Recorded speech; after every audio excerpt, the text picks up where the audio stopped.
Oke, ya. Assalamualaikum, Om Swastiastu, Salam Kebajikan untuk semuanya.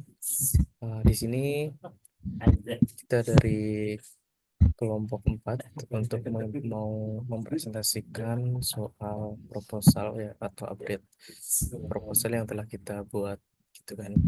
Nah, dengan judul atau dengan tema itu implementasi dan optimisasi topologi jaringan TRI untuk efisiensi sistem jaringan komputer. Berikut ada beberapa anggota-anggotanya. Yang pertama saya Nazarul Bagus Riyadi. Keduanya Krisna Nova Azhar Sihandar. Dan dengan saya Suci Ramadhani. Oke, terima kasih teman-teman. Mari kita lanjut. Next. Ya, yang pertama kita akan membahas overview-nya dulu ya. Apa aja yang kita bahas di dalam presentasi kali ini. Yang pertama ada pembahasan latar belakang, perumusan masalah, urgensi, pendekatan pemecahan masalah, tujuan, hasil yang diharapkan, metodologi, dan penutup. Oke, untuk itu akan dilanjutkan dari Kak Krisna yang pertama kali. Oke. Baik Mas Aro, terima kasih atas waktu yang telah diberikannya. Mulai dari pertama kita akan mengenal tentang latar belakang. Jaringan komputer adalah tulang punggung dunia digital yang mendukung komunikasi yang cepat dan efisien. Namun banyak jaringan dibangun tanpa perencanaan matang, menyebabkan masalah seperti koneksi tidak stabil dan pengelolaan sulit. Topologi tree menawarkan solusi dan struktur hierarkis yang cocok untuk berbagai kebutuhan, seperti di sekolah dan kantor. Namun, implementasi yang kurang optimal dapat menyebabkan bottleneck, latensi tinggi, dan peningkatan biaya. Penelitian ini bertujuan mengoptimalkan topologi tree menggunakan simulasi seperti Cisco Packet Tracer untuk menghasilkan panduan desain jaringan yang efisien dan praktis. Mulai next. Di sini ada rumusan masalah. Ada 4 problem yang perlu kita pecahkan. Ada 4 problem yang perlu kita selesaikan. Mulai dari masalah yang pertama, bagaimana penerapan topologi dengan skalabilitas yang tinggi untuk mendukung penambahan perangkat atau pergantian perangkat pada suatu sistem jaringan. Lalu ada masalah yang kedua, bagaimana cara menerapkan topologi tree secara efektif untuk mendukung sistem jaringan komputer dengan struktur hierarki. Lalu ada masalah yang ketiga, apa saja kendala yang sering ditemui dalam implementasi topologi tree dan bagaimana cara mengatasinya. Lalu ada masalah yang harus kita pecahkan, yaitu problem yang keempat, bagaimana strategi optimasi dapat dilakukan pada topologi tree untuk meningkatkan efisiensi jaringan dalam hal kecepatan, stabilitas, dan penggunaan sumber daya. Di sini ada urgensi. Yang pertama, kebutuhan akan jaringan yang efisien.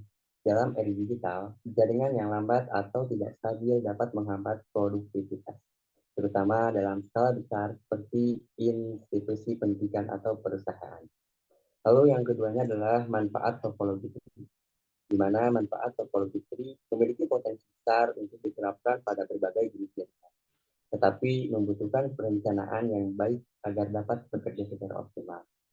Masalah ini menjadi penting karena jaringan komputer yang dirancang dengan buruk tidak hanya menghambat kinerja sistem, tapi juga dapat menyebabkan pemborosan sumber daya dan biaya.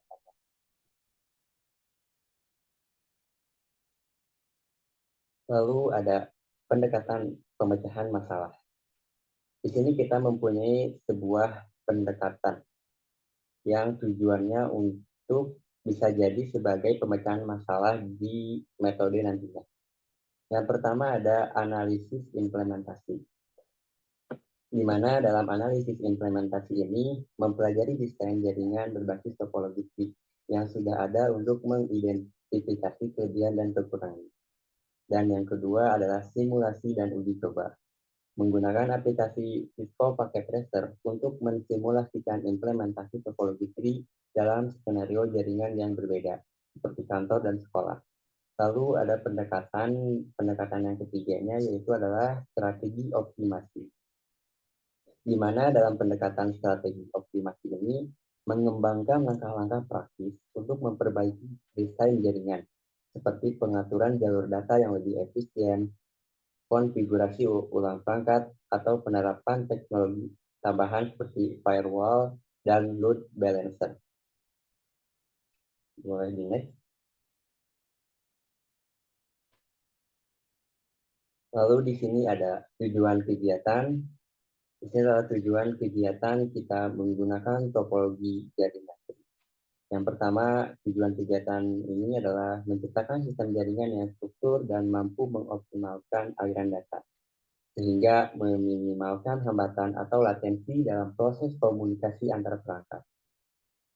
Lalu tujuan kegiatan adanya topologi tree ini ialah mengembangkan desain jaringan yang mudah untuk diperluas, scalable, memungkinkan penambahan perangkat jaringan tanpa mengganggu kinerja jaringan yang sudah ada.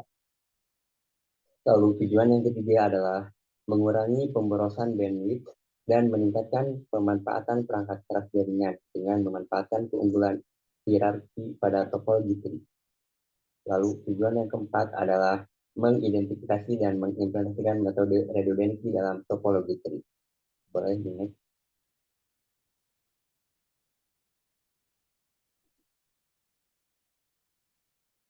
Dikembalikan ke Bang Arul. Di sini ada tujuan kegiatan lanjutan, yaitu nomor 5-nya, di mana tujuan kegiatan ini memberikan struktur hierarkis yang mempermudah proses monitoring, pemeliharaan, dan pengelolaan jaringan secara keseluruhan.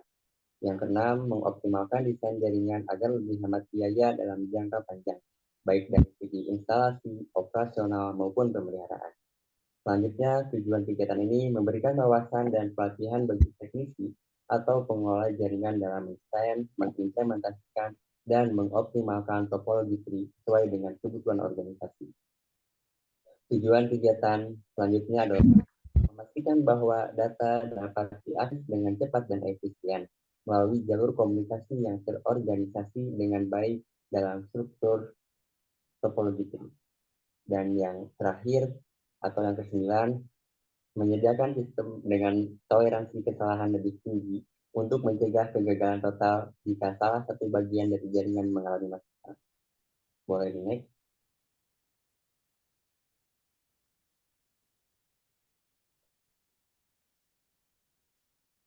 Di sini ada hasil kegiatan yang diharapkan. Di sini adalah hasil kegiatan setelah topologi tree dapat kita map di uji coba dalam metode, mempunyai kegiatan yang diharapkan. Yang pertama adalah panduan praktis untuk merancang dan mengimplementasikan topologi tree yang efisien. Dan yang kedua, kita mengharapkan simulasi desain jaringan berbasis topologi tree untuk berbagai skenario kantor, pendidikan, dan pertokohan. Yang ketiga, kegiatan yang diharapkan dengan adanya topologi tree ini, strategi optimasi jaringan yang meningkatkan kecepatan, stabilitas, dan penggunaan sumber daya. Dan yang keempat adalah pengurangan latensi, hambatan komunikasi, dan pemborosan bandwidth. Boleh di next, Mas Arul. Lalu ada masih tentang hasil kegiatan yang diharapkan. Di sini hasil kegiatan yang diharapkan yang kelima adalah desain jaringan yang efisien dan stabil. Dan hasil kegiatan yang diharapkan selanjutnya adalah dengan adanya jaringan berbasis topologi tree ini adalah pengelolaan dan pemeliharaan jaringan yang lebih mudah melalui struktur hierarkis. Boleh dilanjut. Terima kasih kepada Bang Faruk yang memberikan waktunya kepada saya. Saya kembalikan lagi kepada moderator.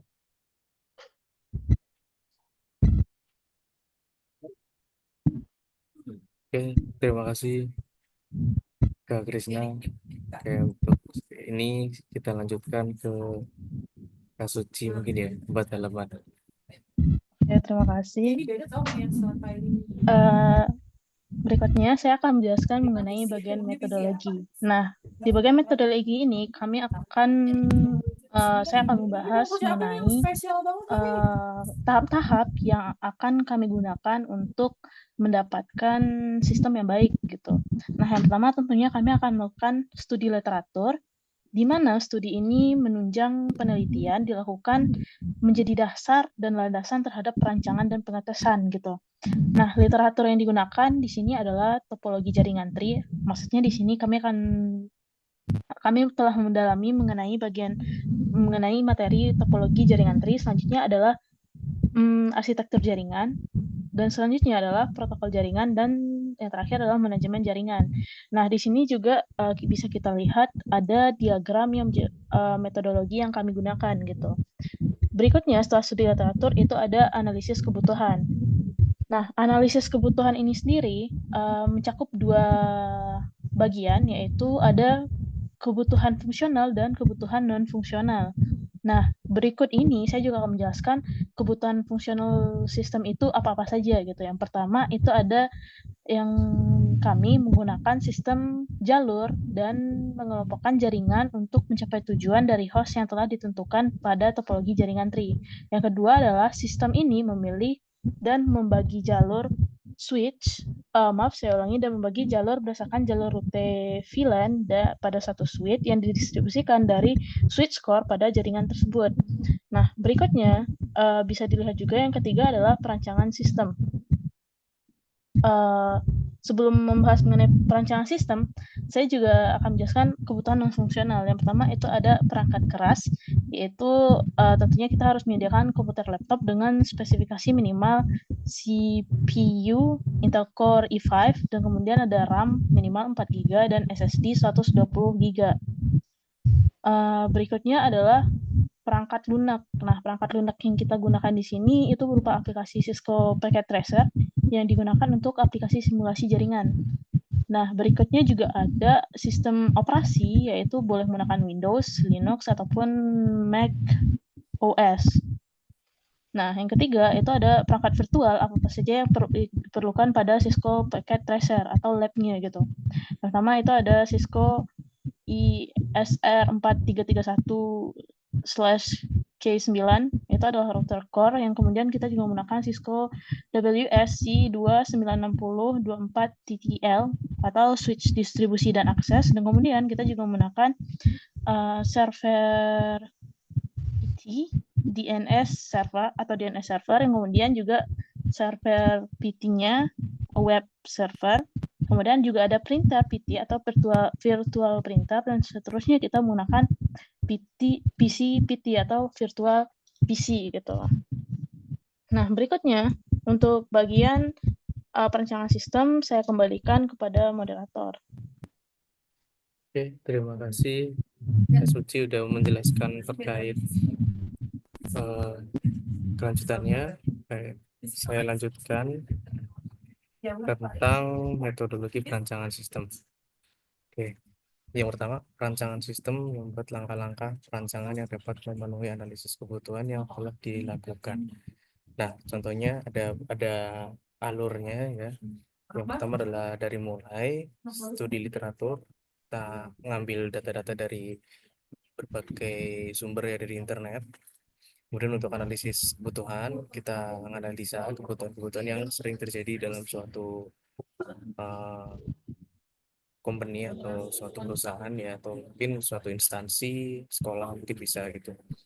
Kemudian untuk perancang sistem, kita mendesain dan merancang sebuah sistem yang kira-kiranya itu best practice dan efisien ya untuk dilakukan atau diimplementasikan di dalam suatu instansi dan suatu company. Kemudian lanjut ke dalam implementasi sistem. Nah, implementasi ini lebih ke arah pembuatan, konfigurasi, dan mendesain atau dan mengkonfigurasi keseluruhan perangkat switch-nya gitu sih. Kemudian untuk pengujian dan analisis. Nah, pengujian di sini lebih ke arah menguji koneksi dari PC atau dari server melalui router sejenisnya atau koneksi internetnya begitu. Kita analisa. Kemudian untuk pembagiannya gimana kita analisa juga gitu. Terus isolasi jaringannya gimana gitu kita cekin. Kemudian untuk kesimpulan dan siaran. Nah, kesimpulan di sini kita membuat kesimpulan sebuah sebuah kesimpulan yang beroutput ya, atau tujuannya itu hasilnya gimana gitu ya. Itu kesimpulan yang kita kasih nanti akan dari berdasarkan pengujian-pengujian di atas gitu ya. Nanti ada sebuah pengujian dan kita buatkan kesimpulan dari pengujiannya gitu. Terus kemudian untuk pengambilan kesimpulan dan saran. Nah, berdasarkan pengujian dan analisis terhadap keefektifan dari implementasi topologi tree dengan pemisahan jalur pada switch WS 2960-24TT strip L, nah sehingga dapat dilihat apakah penerapan topologi tree mendapatkan hasil yang optimal. Gitu. Next. Balik lagi berarti. Kembali ke, nah itu oke. Kemudian untuk masih di perancangan sistem, itu perancangan sistem memuat langkah-langkah perencanaan yang dapat memenuhi analisis kebutuhan yang telah dilakukan sebagai berikut. Perancangan topologi, terus perancangan pembuatan jalur dan pemilihan perangkat. Di sini kita memilih perangkat yang sekiranya itu efisien dan cost efektif ya, itu ya. Kemudian untuk pemilihan VLAN dan mapping segmentasi IP address. Nah, di sini lebih ke arah pembagian segmentasi dalam sebuah komponen atau sebuah instansi. Kita bagi-bagi jalurnya agar terpisah. Mungkin contohnya simpelnya mungkin seperti kayak jalur untuk marketing, jalur segmentasi untuk divisi operasional dan lain-lain gitu ya, itu contohnya. Nah, kemudian untuk ada yang terakhir adalah perancangan pembagian dan pemilihan jalur menuju host, yaitu adalah yang dimaksud itu pembagian jalurnya dari sumber atau sumber internet didistribusikan menuju ke host atau menuju ke user. Itu kita bagi dan kita pilih sesuai dengan efektivitas jaringan. Oke, next. Nah, kemudian lanjut ke dalam implementasi. Nah, implementasi dilakukan untuk memberi gambaran langkah kerja yang dilakukan dalam mewujudkan sebuah sistem yang telah dirancang dalam membangun sistem. Jadi, implementasi ini lebih ke arah proses implementasi ya. Jadi kayak implementasi sebuah switch-nya, konfigurasi, penarikan jalur, pembuatan jalurnya, semuanya itu. Sampai, oke, next. Nah, untuk alur implementasinya di sini ada alurnya. Yang pertama adalah instalasi perangkat lunak, router, switch, server, dan PC client. Ini kemudian untuk yang kedua adalah konfigurasi IP, DHCP server, VLAN pada router Cisco, bertujuan untuk mendistribusikan IP address pada setiap masing-masing segmentasi VLAN, yaitu DHCP server. Dan IP-nya digunakan untuk komunikasi antara router dengan PC atau host client. Karena dengan adanya IP, trafik-trafik itu bisa didistribusikan secara adil dan merata. Dan IP sendiri digunakan untuk penghubung antara PC client dengan perangkat jaringan yang lain. Contohnya adalah router. Kemudian untuk nomor 3, pembangunan manajemen VLAN pada switch Cisco WS 2960-24TT strip L. Ini digunakan untuk switch distribusi atau switch distribusi ke arah PC client gitu ya. Nah, sesuai perancangan topologi yang telah ditetapkan. Nah, untuk itu topologi nanti ini ada dalam tahap kedua, itu bagian implementasi. Yang mana kita harus membuat topologi dulu sebelum mengimplementasikannya. Nah, terus lanjut ke nomor 4, itu menerapkan pembagian jalur pada satu switch distribusi yang bertugas untuk membagi segmentasi jaringan. Jadi bedanya antara switch distribusi dengan switch core yaitu adalah switch core digunakan untuk sumber input atau traffic dari router ya. Router itu kan biasanya pada best practice-nya itu di dikoneksikan ke dalam core itu untuk pembagian jalurnya agar lebih mudah, mapping jalurnya lebih mudah. Artinya kayak traffic input, traffic outputnya itu diatur dari core semuanya. Kemudian lanjut ke arah switch distribusi. Nah, switch distribusi ini bertujuan untuk mendistribusikan sesuai dengan namanya, itu mendistribusikan traffic dari arah core menuju ke PC client atau PC host gitu. Oke, next. Lanjut ke dalam pengujian dan analisis. Nah, dilakukan dengan uji keberhasilan sistem dalam melakukan pembagian jalur switch Cisco WS2960 PTL. Jadi, pengujian dan analisis ini seperti yang sebelumnya dijelaskan, yaitu menganalisis dan menguji koneksi atau tes koneksi antara PC user dengan server yang dimiliki dalam suatu company atau suatu instansi. Oke, next. Nah, kemudian untuk alur pengujiannya ada beberapa alur. Yang pertama, pengujian fungsionalitas meliputi keberhasilan sistem dalam melakukan pembagian jalur dan melihat paket flow di semua jalur pada masing-masing segmen jaringan. Paket flow yang kita maksud di sini adalah bagaimana paket itu bisa berjalan dan paket itu jalan melalui jalur yang mana. Itu nanti ada paket flow-nya. Dan nomor 2, pengujian kinerja meliputi routing antar jaringan. Pengujian routing dilakukan untuk memastikan koneksi pada kedua segmen jaringan telah terhubung dengan baik.